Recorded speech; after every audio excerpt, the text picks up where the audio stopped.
Welcome back to another vlog. This is Star vs. Forces of Evil Season 2, Episodes 21 and 22, Face the Music and Star Crushed. So, I'll just get it out of the way. I've been pretty clear on this before. I am not a fan of the Marco Star ship, and I'm not a fan of Star having a crush on Marco or vice versa. I especially am not a fan of the idea of them getting together, which fortunately these two episodes did not move in that direction, and I was a little worried they would. I'm very glad they didn't. But Star having a crush on Marco is bad enough. I just really don't like that.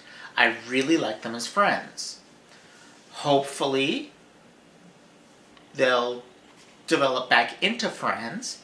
She'll come out of that crush and they can be friends, because I really like their friendship and I don't want to see it turn into something else, something more standard. Speaking of standard, that's a lot of what the first episode in the two-parter, or it's not really a two-parter, although the two episodes did mesh together really neatly. There's not really a cliffhanger at the end of the first one. They're two-parters they're both two-parters in the sense that normally episodes are broken into an A and a B segment, and these weren't. But in the first one, Face the Music, there was a lot in there about standards. A lot of it was about, the expectations of a Disney princess, because that's clearly what they were riffing on. Of course, Disney princesses have been pushing back against the expectations of a Disney princess since Ariel, if not sooner. Honestly, they've been pushing back since Elenwe, but nobody remembers the Dark Cauldron, the Black Cauldron. Honestly, I actually haven't seen it. I've just read the books it's based on, so I'm assuming they kept her character at least somewhat intact, which would be very different from a standard Disney princess. But they've been pushing back against that since Ariel, to the point that the rebellious princess is almost as much of a cliche now. But Star is more than just rebellious. She is chaotic. And that's not the norm for even the rebellious Disney princesses, who all generally end up safely contained and married off anyway.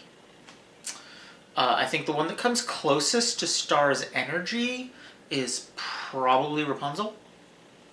And even there, she's not, for lack of a better term, the cartoon character that Star is. So, that opening bit with the puppet show, very much that's what it suggested to me. So I liked that Star's song was about pushing back against that. And I liked that the people liked her song when it turned into that much poppier thing. Though again, that's just rebellious Disney princess. That we've seen that, and Disney movies in the 2000s have had kind of more pop princesses. Where it got interesting was where it moved into revealing what this country had been keeping secret. And Star and I could never make heads or tails of what they were saying his name was, Ruby something. The songstrel, as they called him. The two of them revealed state secrets, which is awesome. That's I mean, for all that the song was, basically pop, that's pretty punk. So that was great. And that was the first real pushback against the new cliche of the Disney princess that I've seen. Because that's not just she's rebellious in a youthful, containable, packageable, marketable way, she's straight up defying the order of her society. She's revealing that things have gone very wrong. She's creating this panic. And her mother tells her that's not what the people want to hear. And honestly, it often isn't. But it's what they need to hear. And good on her for telling that truth. And then we get into the crap about her crush on Marco, which, again, I just don't care about or for. The next episode, the main interest really was seeing the mother, who's Moon, her name is Moon, armored up and going to war. That was a fun B-plot in Face the Music. It was kind of neat meeting Ludo's family. Dennis seems like a nice kid. And I just like the idea that he has one. It just never occurred to me as something to think about. And I like that they put that in. And of course he's the runt. Of course he is. Everything about him screams Napoleon complex. The second part, though, is where that really paid off. As we get Moon and the Magic Council just going to war and getting their asses kicked by Toffee, who is now fully back and in control of Ludo's body, wielding the power of the wand. I'm not entirely clear on where Glossaric has gone. I don't know if it's because it's been a while since I saw... I remember there was an episode that had to do with him and Toffee and something going on there, but I don't remember it very well because it's been a while since I watched these. So I honestly don't remember what happened to him or if we actually saw what happened to him. But his book is blank now. That's a nice, creepy reveal. And probably the darkest moment in the show so far is watching Star's tower that she added to Marco's house crumbling away now that she's left. And left for good. And all her magic that she put into his house just kind of collapses away. I wonder if the puppies are gone. But there's a term for that. It's in live action shows in particular, especially somewhat serialized ones, it's become the standard form for season finales. The term is narrative collapse. I don't think I've talked about it in vlogs before. I've talked about it in essays plenty of times. But it's a concept that comes from the work of Elizabeth Sandifer. There's another usage of the same phrase by Douglas Rushkoff to mean something kind of related-ish, but basically a different thing. But Rushkoff's usage postdates the first time Elizabeth Sandifer used it, so she gets to lay claim to it, as far as I'm concerned. So what happens in a narrative collapse, basically, is that the story...